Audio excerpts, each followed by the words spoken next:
Mi van neked? Mit kaptál? Amíg kibontom, addig nézd meg, hogy mi van még a szatyorban, jó? Nézni, hogyha Dávid felemelni.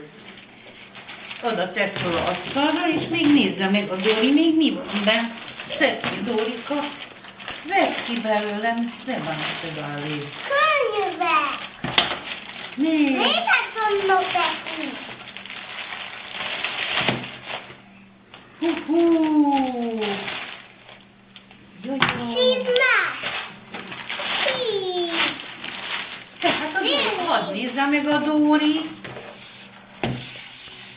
A Dóri is hadd nézze meg. Jaj, mi van? Majd neki? este olvasunk belőle, jó? Hú, aztán vannak vigyók be. Böcsi! Úgy van, anyám. Jó, mindjárt felszedem. Hozom a porszívót. Ez mit tudod? Olyan látom. Mi? Ott. Ez melyik messze? Hiszem, Az a Kipkop, úgy hívják ezt a figurát, hogy Kipkop. Na, de adod. Igen. Ezt a mesélni nem iszik. Nem ismered? Igaz. Csináljátok úgy, hogy így ketten, jó? Aha. Miért ilyen adó?